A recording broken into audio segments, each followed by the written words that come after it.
Desde que en 1990 Elinor Ostrom publicara Governing the Commons, el término común ha empezado a ser muy utilizado tanto en la academia como fuera. En el lenguaje habitual solemos identificarlo con el término de público y lo ponemos al de privado.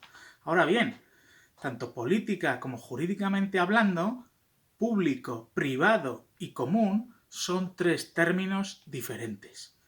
Para entender bien lo que es o lo que significa común, vamos a empezar explicando lo que no es. Es decir, vamos a empezar explicando privado, después público y por último definiremos algunas nociones básicas de qué es y cómo entender lo común.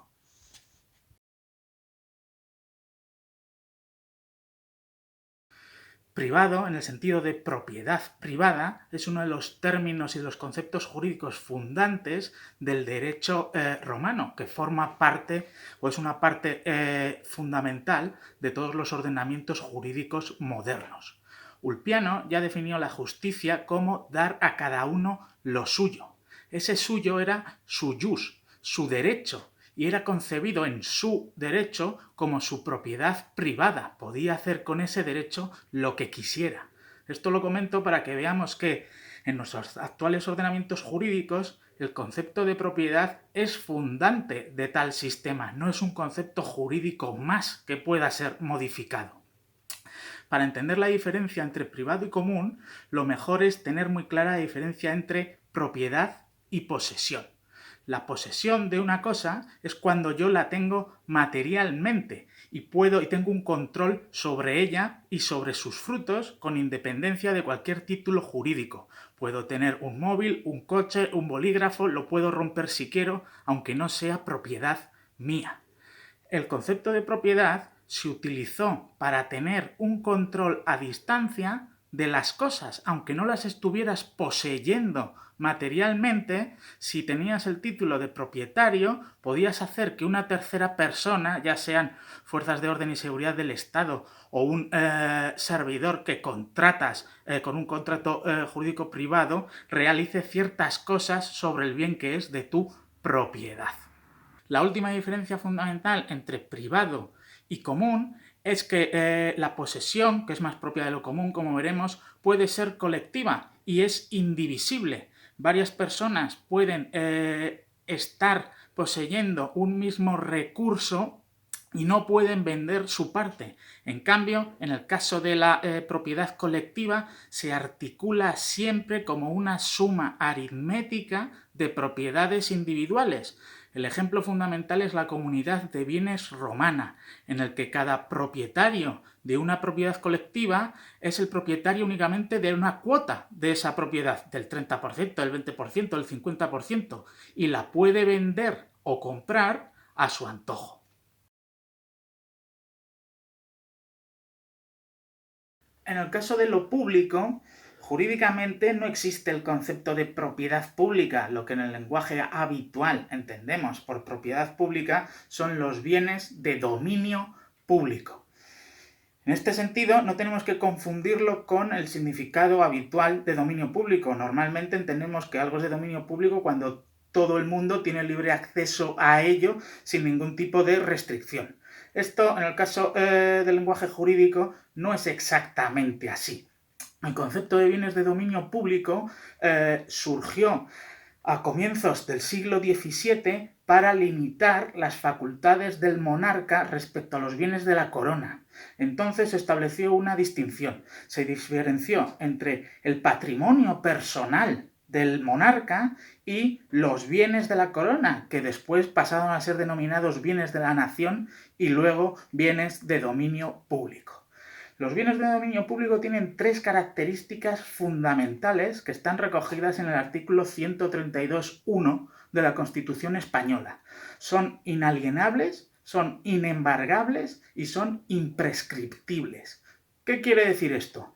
Inalienables quiere decir que no pueden formar parte del tráfico jurídico privado. No se pueden vender. El gobierno no puede vender las calles, las playas o las plazas que han sido declaradas bienes de dominio público. Inembargables quiere decir que si el Estado, el gobierno, las administraciones públicas en general tienen deudas, para pagar esas deudas si el deudor les demanda, si el acreedor, perdón, les demanda, no pueden embargarse bienes de dominio público para satisfacerlas. El acreedor deberá esperar.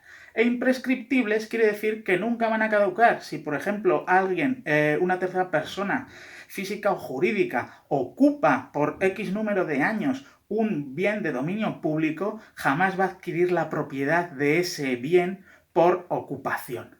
Este orden fue creado para proteger los bienes de dominio público y que no pudieran ser vendidos en el tráfico jurídico privado. Ahora bien, existen trampas con los que puentear este sistema. Concretamente, las administraciones públicas pueden conceder derechos de uso privativo sobre los bienes de dominio público a determinadas terceras personas. Por ejemplo, se puede conceder un derecho de uso privativo sobre ciertas partes de un río a empresas como Iberdrola, o a bares y restaurantes o hoteles se les puede conceder derechos de uso privativo sobre ciertos territorios de dominio público como playas.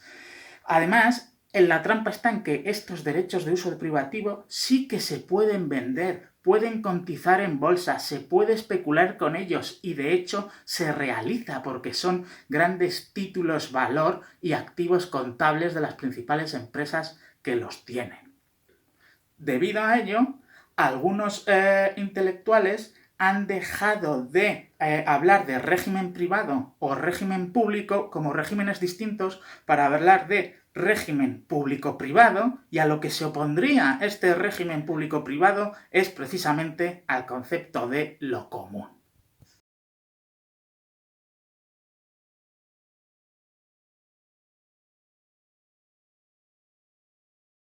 Respecto a lo común, la principal diferencia con este régimen público-privado es que lo común tiene una lógica propia de la posesión y el régimen público-privado lo tiene de la propiedad. Se ve claramente con un ejemplo. Los montes y bosques comunes, que todavía existen en el ordenamiento jurídico español, jamás fueron propiedad de las administraciones públicas, de los municipios. No eran sus titulares. Los titulares de esos montes y bosques comunes eran las comunidades de vecinos, en tanto que usuarios que poseían materialmente los mismos. A partir de las desamortizaciones liberales, especialmente a partir de 1855, cuando se promulgó la Ley Madoz, se declararon públicos gran parte de esos montes y bosques comunes y después empezaron a conceder derechos de uso privativo sobre los mismos.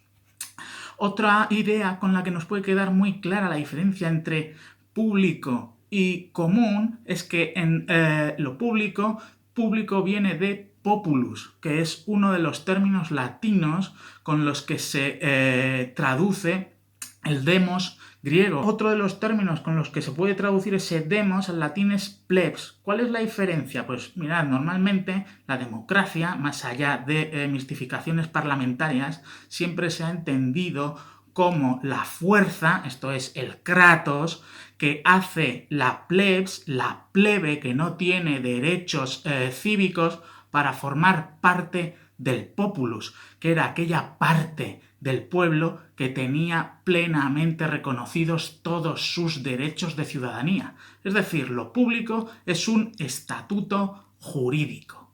Lo común, en cambio, viene de koinos más munus. Koinos hace referencia a la parte común y munus, que a veces se olvida, hace referencia a tarea o actividad. Es decir, dentro del concepto de lo común siempre hay una referencia a lo productivo, a sus usuarios, a sus poseedores, al valor de uso. Otra idea básica de lo común es que todos los individuos, usuarios que son afectados por las reglas de funcionamiento de lo común pueden participar directamente en la modificación de esas reglas de funcionamiento. En cambio, en lo público no ocurre así. En lo público, quien define las reglas de funcionamiento son única y exclusivamente las administraciones públicas. Por eso, lo público tiene como principio el principio de soberanía y la democracia representativa. En cambio, lo común tiene como principios la horizontalidad y la democracia directa.